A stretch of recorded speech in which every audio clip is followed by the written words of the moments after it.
Olá, meu nome é Tainara e eu sou estudante do curso de Zootecnia da UFMT, e este é um vídeo referente a um trabalho da disciplina de Histologia Animal e Biologia do Desenvolvimento. Bom, eu vou falar um pouco sobre os órgãos associados ao trato digestivo, ou também como é conhecido, o sistema digestório. O sistema digestório é o sistema do corpo humano responsável por garantir o processamento do alimento que ingerimos e promove a absorção dos nutrientes nele contidos e a eliminação do material que não será utilizado pelo corpo. Esse processamento é garantido graças à ação de vários órgãos que compõem o canal alimentar. Os órgãos que compõem o sistema digestório são a boca, faringe, o esôfago, o estômago, intestino delgado, intestino grosso e o ânus e as glândulas acessórias desse sistema, que são as glândulas salivares, o pâncreas, o fígado e a vesícula biliar, que é sobre o que eu vou falar. Eu vou falar sobre esses acessórios do sistema digestório. Glândulas salivares, agora nós vamos falar. Eu vou começar pelas glândulas salivares. As glândulas salivares, elas são glândulas exócrinas, ou seja, elas produzem secreções que serão despejadas na luz dos órgãos ou na superfície do corpo, e estão posicionadas na cavidade oral e nas suas adjacências. Secretam seu conteúdo salivar na boca, e dessa forma elas ajudam a manter a mucosa oral protegida e lubrificada, bem como ajudam nos estágios iniciais da digestão durante a mastigação dos alimentos, de forma que o bolo alimentar seja criado e esteja pronto para ser deglutido e continuar a ser processado. E elas também contribuem para a digestão através das enzimas que excretam na saliva, principalmente a amilase, que são responsáveis pelo início da digestão dos carboidratos. E aí eu vou explicar cada uma das glândulas maiores, que é a glândula parótida, a glândula sublingual e a glândula submandibular, e também as glândulas menores, que são as glândulas salivares. Classificação e divisão das glândulas salivares. Como eu falei no slide anterior, as glândulas salivares elas são divididas em glândulas salivares maiores e menores. A diferença entre elas é, primeiramente, que as maiores possuem dimensões muito maiores e constituem verdadeiramente uma coleção de tecido exócrino, que secreta como um todo em um único ducto salivar, e ao invés de glândulas agindo individualmente. Assim, os ductos maiores terminam produzindo uma quantidade muito maior de saliva por dia do que os ductos menores. Por sua vez, o principal papel das glândulas menores é o de lubrificar a cavidade oral, enquanto a saliva digestiva e protetora é produzida pelas glândulas maiores. Saliva. A saliva é um líquido que possui várias funções importantes na cavidade oral. Essas funções são lubrificação, digestão, ação antimicrobiana, neutralização, regulação hormonal e sensação do paladar. Nessa saliva, 0,5% dela é composta por eletrólitos, moco, glicoproteínas, enzimas e componentes antibacterianos, enquanto o 99,5% é composto somente de água. Existem dois principais tipos de saliva, que são secretados pelas glândulas salivares, a serosa e a mucinosa. A glândula submandibular, ela é a única glândula salivar mista. Ela secreta esses dois tipos. A glândula parótida, ela secreta saliva puramente serosa. E a glândula sublingual é a única que secreta saliva puramente mucinosa. As glândulas maiores. Como eu já havia dito, as glândulas maiores, elas são três. A glândula parótida, a glândula submandibular e a glândula sublingual. Eu vou começar pela glândula parótida. Ela é a maior das glândulas salivares. É a única glândula que secreta a saliva puramente serosa e localiza-se entre o ramo da mandíbula e o músculo esternocleidomastoideo. Ela fica mais ou menos aqui, ó, esse verdinho aqui, ó. Ela produz entre 25% e 30% do débito salivar total. A saliva produzida pela glândula parótida é liberada pelo ducto de Stensen, cujo orifício pode ser visto na parede bucal, ao nível do segundo dente molar superior. Glândula submandibular. A glândula submandibular é a segunda maior das glândulas salivares. E, como todas as três, é uma glândula pareada. É essa aqui, ó. Que é esse verdinho. Ela é a única glândula salivar mista, que secreta ambos os tipos, serosa e mucinosa. Ela produz de longe a maior quantidade de saliva de todas as glândulas, sendo responsável por 70% do débito total diário. O ducto de Wharton, que drena a saliva produzida pelas glândulas submandibulares, se abre na papila sublingual sob a língua. E por último, a glândula sublingual.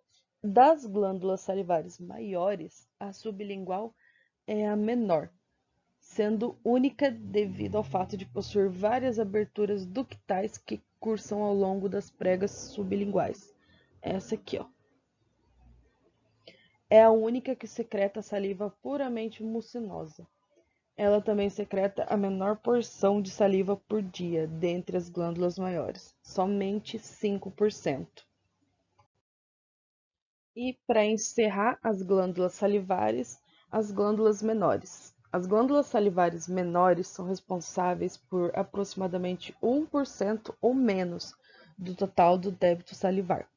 Elas podem ser encontradas em agrupamentos nos arredores da cavidade oral, como na bochecha, nos lábios, na mucosa lingual, no palato mole, nas partes laterais do palato duro, no assoalho da boca e entre as fibras musculares da língua.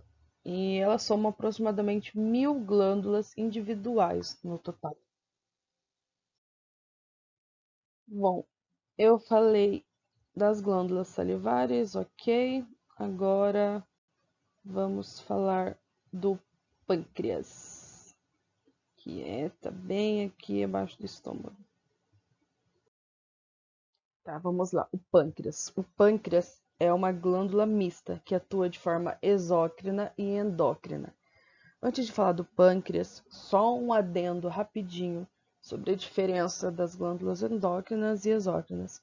A endócrina, ela faz a eliminação da secreção diretamente na corrente sanguínea, pois ela não possui ductos glandulares. E o produto dessas glândulas é o hormônio. Já as glândulas exócrinas, elas lançam a secreção na superfície do corpo, em outros órgãos ou até mesmo para fora do corpo. E essas glândulas apresentam ductos, que é por onde sai a secreção, que é o caso das glândulas salivares, que eu expliquei anteriormente. Tá, vamos lá. O pâncreas produz uma substância que atua na digestão e hormônios, respectivamente. O pâncreas ele apresenta sua parte exócrina constituída por células serosas que produzem os precursores das enzimas digestivas. E já a parte endócrina é constituída pelas ilhotas pancreáticas, que é também conhecido pelas ilhas de Langerhans, que secretam os hormônios. Dentre os hormônios produzidos pelo pâncreas, podemos destacar a insulina e o glucagon, que são responsáveis pelo controle da glicemia no sangue. Constituição do pâncreas. O pâncreas é uma glândula que possui entre 15 centímetros e 25 centímetros de extensão. Ele pesa cerca de 100 gramas. Aqui é esse aqui que está em verde aqui, ó. Enfim, tudo isso. Ele está localizado na região do abdômen, na parte posterior ao estômago. E ele é revestido por uma membrana denominada de peritônio, que é uma cápsula de tecido conjuntivo frouxo ou mais ou menos denso. E se divide em lobos devido aos septos que esse tecido insere em seu interior. O pâncreas, como eu já falei, apresenta uma parte exócrina, que é secretora de substâncias que atuarão na digestão, e a parte endócrina, que é secretora de hormônios. A sua parte exócrina é uma glândula acinosa, constituída pelas células serosas produtoras de proenzimas, precursoras de enzimas digestivas. Essas ficarão armazenadas em grânulos, denominados de grânulos dizimogêneos. E daí, depois disso, é lançado no duodeno, onde serão ativadas. A parte endócrina do pâncreas é formada pelas ilhas de Langerhans, constituídas por 3 tipos de células, a alfa, beta, delta e pp, as quais estão distribuídas por todo o órgão. Um homem adulto, ele apresenta aproximadamente 1 milhão dessas células no seu pâncreas.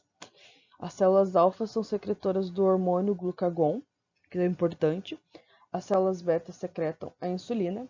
As células delta secretam o hormônio da somatostatina e as células PP secretam polipeptídeos pancreáticos. Os vasos sanguíneos do pâncreas. O pâncreas ele recebe o seu fornecimento sanguíneo de várias fontes.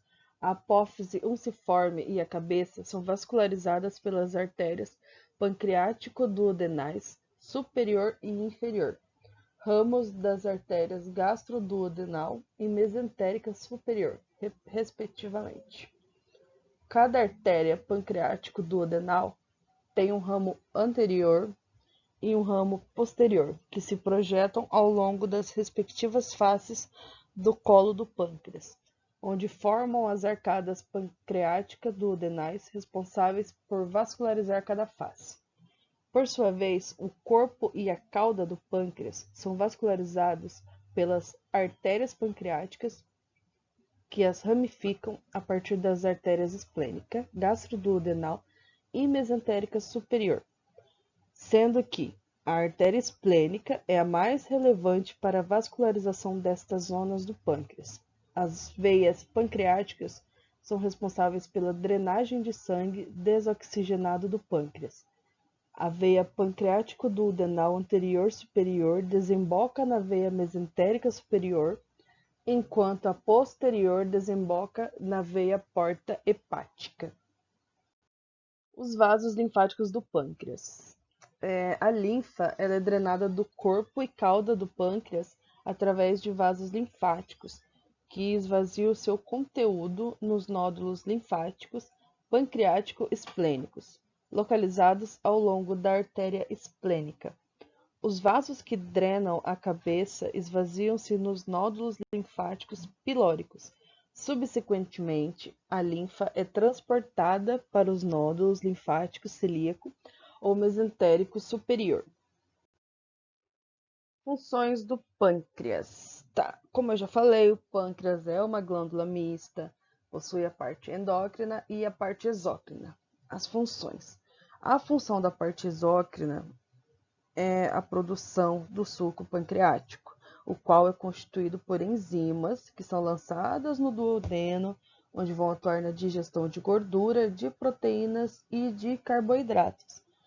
A parte endócrina ela é responsável por secretar hormônios, como a insulina e o glucagon, que atuam no controle da glicemia no sangue. E além desses dois hormônios, o pâncreas secreta o hormônio da somatostatina, que atua inibindo a secreção da insulina e do glucagon. E os polipeptídeos pancreáticos, entre outras funções, eles atuam inibindo a secreção pancreática exócrina. E uma coisa rápida sobre a insulina e o glucagon, que é importante. Eles são hormônios produzidos pela parte endócrina do pâncreas e eles atuam no controle da glicemia no sangue. E esses hormônios, eles atuam de forma opostas. Enquanto um aumenta a concentração de glicose na corrente sanguínea, o outro diminui. Enquanto a insulina tem a sua atuação voltada para a absorção de glicose pelas células do fígado, músculos esqueléticos e tecido adiposo, diminuindo a concentração em razão da retirada da glicose no sangue, o glucagon, com atividade estimulante oposta, ele faz aumentar o teor de glicose na corrente sanguínea a partir da quebra do glicogênio. Eu falei das glândulas salivares, falei do pâncreas, agora eu vou falar do fígado. O fígado. O fígado é um órgão que apresenta diversas funções, como metabolizar substâncias tóxicas, armazenar substâncias energéticas e facilitar a digestão e absorção de gordura. O fígado é um dos principais órgãos do corpo humano, pois suas células, denominadas de hepatócitos, desempenham diversas funções que outros organismos não fazem. A anatomia do fígado. Existem 4 lobos anatômicos do fígado, que são subdivididos em segmentos ainda menores, de acordo com seu suprimento sanguíneo. O lobo direito é o maior dos 4, sendo o lobo esquerdo menor e achatado. E aí também tem o lobo caudado, que se encontra entre a fissura do ligamento venoso e a veia cava inferior, enquanto o lobo quadrado está localizado entre a vesícula biliar e a fissura do ligamento redondo do fígado. A parte esquerda do fígado, que é conhecido como fígado funcional, contém todos os lobos, exceto o direito. Os ligamentos do fígado.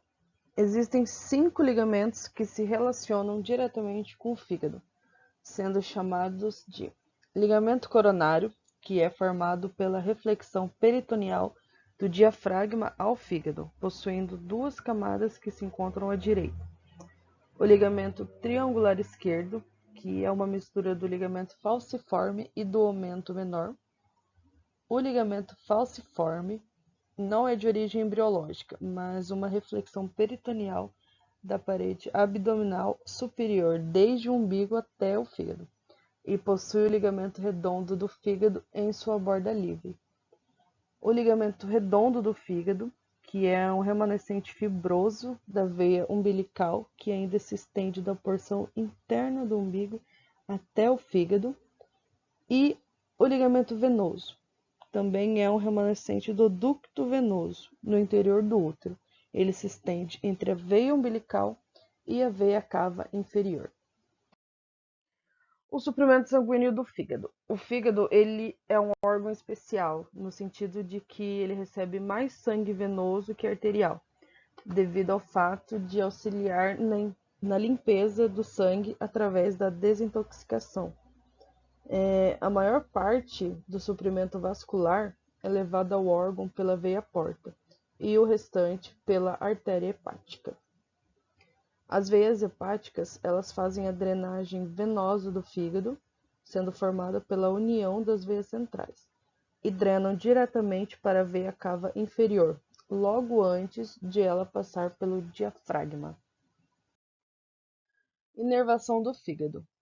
O suprimento nervoso do fígado vem do plexo hepático, que viaja ao longo da artéria hepática e da veia porta. O fígado recebe ainda fibras simpáticas do plexo celíaco e fibras parasimpáticas dos troncos vagais anterior e posterior. Superfície diafragmática e superfície visceral. As 2 maiores superfícies do fígado são a superfície diafragmática e a superfície visceral. A última é recoberta por peritônio, exceto na região porta-hepátis e o leito da vesícula biliar. Ela está diretamente relacionada a várias estruturas anatômicas, que inclui o duodeno, a vesícula biliar, a flexura hepática, o cólon transverso, o rim direito e a glândula suprarrenal. Funções do fígado. Bom, as funções do fígado. Remoção de substâncias tóxicas da corrente sanguínea, ou seja, transforma o grupo amina de muitos restos nitrogenados em amônia, que é posteriormente transformada em ureia e eliminada pelos rins. Armazenamento de glicogênio, que é a substância energética, ajuda na manutenção de uma proporção de 1 grama de glicose por litro de sangue. Armazenamento de ferro, que é a produção de hemoglobina. O fígado faz a quebra de hemoglobinas e o ferro recuperado desse processo é liberado novamente na corrente sanguínea para a produção de mais hemoglobinas. Facilita a digestão e absorção de gorduras pela ação da bile. O fígado ele secreta de 250 ml a 1000 ml de bile por dia, e esta fica armazenada na vesícula biliar e é lançada no duodeno no processo de digestão. Vamos lá. Eu falei das glândulas salivares, eu falei do pâncreas e do fígado. Agora, vesícula biliar, que é o último acessório dos componentes do trato digestivo. Tá? Vesícula biliar. A vesícula biliar é um órgão cuja função é armazenar a bile, que é produzida pelo fígado para a digestão de gorduras no intestino. A vesícula biliar é um órgão em forma de um saco, tipo uma pera, localizado abaixo do lobo direito do fígado. Bem aqui, esse verde aqui, ó, parece uma pera. A sua função é armazenar a bile, o líquido produzido pelo fígado que atua na digestão de gorduras no intestino. Basicamente, é a função da vesícula biliar. Tá. Esse saco em forma de pera funciona primariamente como um reservatório para a bile, que foi sintetizada ao nível dos hepatócitos. Ao ingerir uma refeição, a presença de gorduras e proteínas nos intestinos estimula a liberação de colecistocinina, que atua ao nível do corpo e pescoço da vesícula biliar e ductos cistíticos e extrahepáticos. Este hormônio peptídico provoca a contração simultânea do corpo da vesícula biliar e relaxamento do colo da vesícula biliar. A histologia da vesícula biliar e o aparelho biliar. Mucosa e submucosa. Como a maioria das vísceras intraabdominais, a vesícula biliar tem 3 camadas distintas dentro de sua parede. A maioria dessas camadas também é contínua em todo o sistema biliar extrahepático. O saco e ductos equipam-se de uma membrana mucosa, camada muscular e serosa circundante. Tá. A superfície luminal da vesícula biliar é muito parecida com a do intestino delgado. Ela é altamente dobrada em rugas e tem aparência tipo de um favo de mel. Mas, no entanto, ao contrário do intestino delgado, as rugas elas são estruturas temporárias e elas desaparecem quando a vesícula biliar se distende. Há também divertículos dentro da mucosa que se estendem até a camada muscular. Aí a submucosa, relativamente solta sob a camada mucosa, é rica em fibras elásticas, vasos sanguíneos e vasos linfáticos. Sistema biliar intrahepático e extrahepático. As vias biliares, elas são o conjunto de ductos encarregados de transportar a bile até a vesícula, onde a secreção se armazena e, posteriormente, segue até o intestino delgado, onde exerce a sua ação digestiva. Abrangem, portanto, uma série de ductos intrahepáticos contidos no interior do fígado e outra série de ductos extrahepáticos que se encontram fora do fígado. O trato biliar intrahepático é um sistema único projetado para transportar a bile dos hepatócitos para a árvore biliar extrahepática. Começa no nível de canalículo biliar, que é um espaço dilatado entre os hepatócitos adjacentes. Acredita-se que as paredes dos canalículos sejam regiões modificadas das paredes dos hepatócitos contribuintes. À medida que esses canais se formam, eles seguem um caminho semelhante aos sinusoides hepáticos. No entanto, seu conteúdo flui na direção oposta. Os canalículos dentro de cada segmento hepático coalescem para formar os ductos segmentares. Portanto, existem 8 ductos segmentares correspondentes a cada segmento funcional do fígado. Os ductos segmentares decorrentes dos segmentos 2 e 3 do fígado dão origem ao ducto hepático direito. Eles geralmente também são unidos pelo ducto do segmento 4, mas pode variar entre as pessoas. E os segmentos 5 e 8 contribuirão eventualmente para o ducto hepático esquerdo. No entanto, os segmentos 5 e 8 dão origem ao setorial anterior direito, enquanto o 6 e o 7 originam os ductos setoriais posteriores direitos. Tá, e sistema biliar extrahepático. Os ductos segmentares e setoriais dão origem aos ductos hepáticos esquerdo e direito. O ducto hepático esquerdo é um pouco mais longo que o ducto hepático direito e toma uma via mais horizontal que o direito. ao percorrer a base do segmento 4 do fígado. O ducto hepático direito geralmente tem um curso vertical, ou seja, ele é mais suscetível a variações anatômicas do que o hepático esquerdo.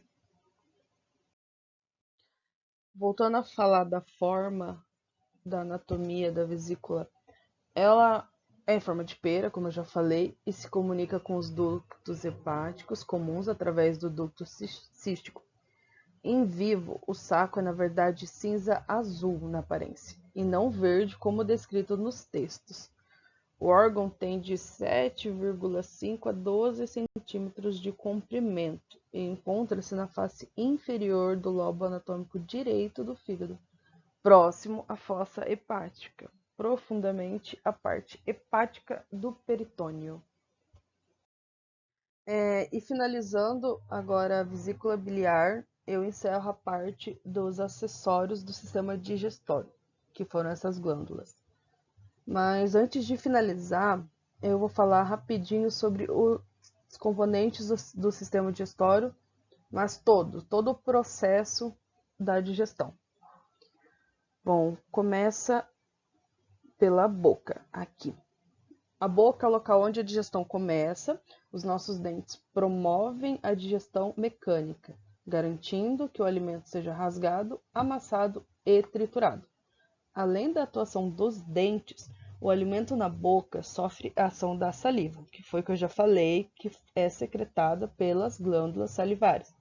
A saliva contém a enzima amilase, que promove o início da digestão dos carboidratos. Em seguida, aqui também está a língua abaixo aqui, que ela também é importante nessa etapa, que ela garante que o alimento se misture à saliva e forme o chamado bolo alimentar. E é a língua também que ajuda na deglutição do bolo alimentar, empurrando em direção da faringe.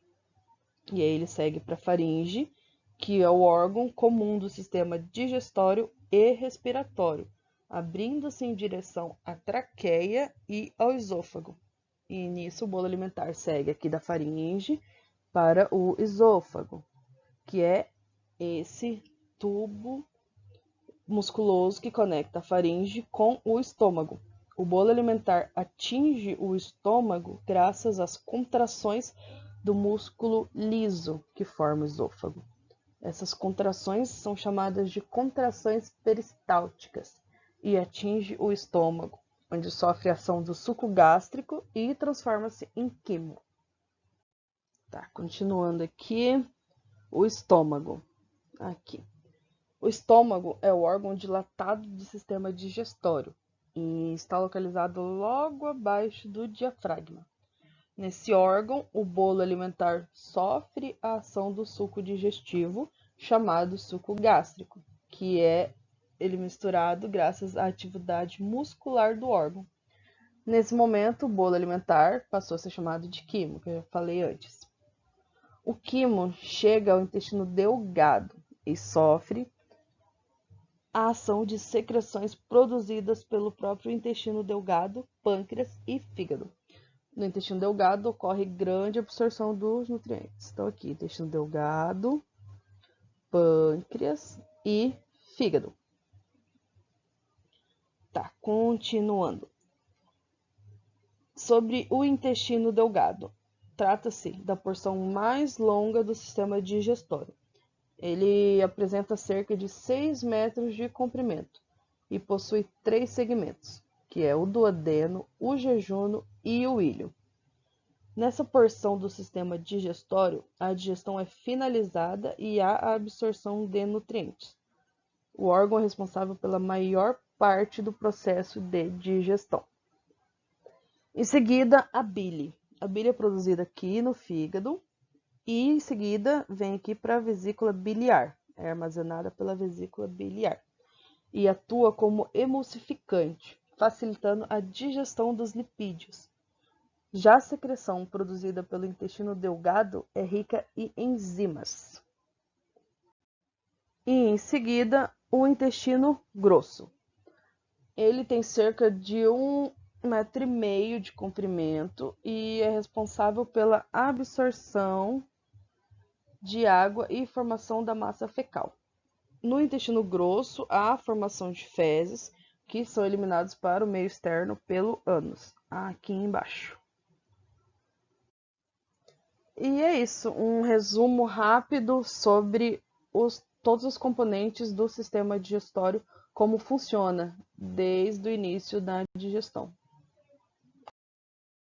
E aqui, por último, as referências bibliográficas. O livro que eu utilizei para fazer minha pesquisa e as imagens.